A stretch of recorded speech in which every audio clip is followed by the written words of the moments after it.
Hello, I'm Ashby Foote, and thanks for tuning in to this video of Vector Money Management's market outlook for the second half of 2009. Today is Tuesday, July 7th, and the first half of 2009 was one of the wildest for the financial markets that we can remember. From January 1 through March 9th, the already depressed S&P 500 fell another 25% to an 11-year low. Stocks then staged a furious rally and gained 36% from March 10th through June 30th. The net result was a 1.8% gain for the S&P 500 for the first half of 2009 and a loss of 3.8% for the Dow Jones Industrial Average for the same period. There were some bright spots though. Two sectors that posted excellent returns were information technology and basic materials. Technology stocks added 24% in the first half, and basic materials gained 12%. A common thread shared by these two sectors is a significant exposure to the developing world economies. And the developing world stocks had a stellar first half. China's stock market rose 62%, India's gained 50%, Brazil gained 37%, and South Korea gained 23%. Obviously, the developing economies are enjoying a much more robust recovery from the global recession than the mature economies like Americas, Japan, and Europe. Commodities also had a very good first half, led by base metals such as copper, zinc, nickel, and lead, again benefiting from exposure to the developing world economies. The markets are clearly telling us that the fear of another Great Depression has passed, but concerns remain on the prospects of recovery and what that recovery might look like.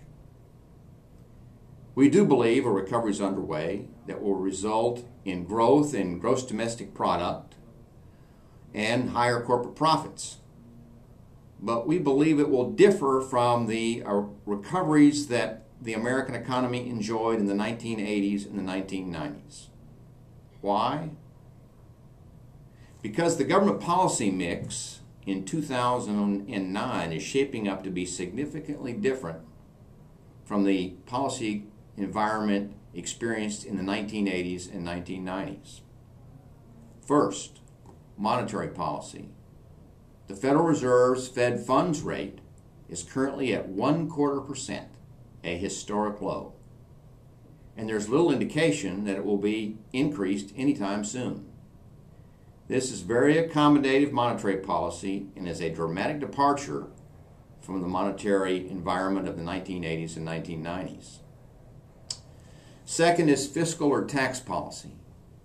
While tax rates have yet to change significantly in 2009, new policy initiatives in stimulus, health care, and energy and climate change suggest that tax rates on income and capital could increase significantly by the end of this year. Such increases would be a drain on the working capital of small businesses, and they're the primary engine of job creation in the American economy. That will put further stress on the Federal Reserve to keep the economy going. Third is regulatory policy. It's being overhauled in a number of areas. It's hard to calculate the impact at this time, but it does add to the uncertainty for both the economy and the markets. Fourth, last and perhaps most importantly, is dollar policy or currency policy. A stable currency is vital to a stable and growing economy.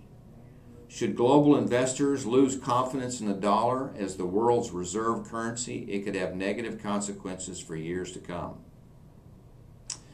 So what does all this mean? Easy money, higher tax rates, and an already very high unemployment rate. That's a recipe for inflation and possibly stagflation. By stagflation, I mean a stagnant economy that's still having to endure higher inflation rates. We're not predicting stagflation, but mentioning it as a possibility that investors need to be aware of and be prepared for. The good news is that inflation or even stagflation does create investment opportunities for investors that are properly positioned for such a scenario. Thanks for your time today, and we look forward to visiting with you again in the near future. We welcome any feedback. You can email us at research@vectormm.com or call us at 601-981-1773. This is Ashby Foote, and thanks again for joining us.